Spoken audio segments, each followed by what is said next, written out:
વાત કરીએ ચાંદીપુરાના કહેરની તો અરવલ્લી જિલ્લાની બાળકીમાં પણ ચાંદીપુરાના લક્ષણો જોવા મળ્યા। 3 વર્ષીય બાળકી હિંમતનગર સિવિલમાં સારવાર હેઠળ છે।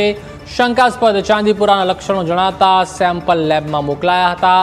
પીડિયાટ્રિક વિભાગમાં 2 બાળકીઓ વેન્ટિલેટર હેઠળ છે, ત્યારે અત્યાર સુધીમાં કુલ 9 શંકાસ્પદ ચાંદીપુરાના કેસ નોંધાયા છે।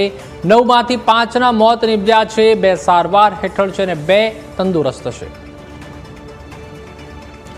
તો ચાંદીપુરાના એક બાદ એક કેસ છે તે સાબરકાંઠામાં પણ નોંધાઈ રહ્યા છે। આ તરફ અરવલ્લીમાં પણ ચાંદીપુરાના લક્ષણો છે તે જોવા મળ્યા છે અને એક જે આ માખી છે તેના કારણે તેના કરડવાથી ચાંદીપુરાના જે લક્ષણો હોય છે તે બાળકના શરીરમાં પ્રવેશ કરતા હોય છે, તે વાયરસ પ્રવેશ કરતો હોય છે અને તેના કારણે બાળકોના મૃત્યુ પણ નિપજતા હોય છે અને અત્યાર સુધીમાં પણ જે રીતે 4 થી 5 બાળકોના આ વાયરસના કારણે મૃત્યુ નિપજ્યા છે। તો તંત્ર દ્વારા પણ તમામ જે પગલાં છે તે લેવામાં આવી રહ્યા છે। જે સેન્ડફ્લાય માખી છે તેને શોધીને તેનો જે ખાત્મો છે તે બોલાવવામાં આવી રહ્યો છે, જે પાવડરનો છંટકાવ છે તે પણ કરવામાં આવી રહ્યો છે।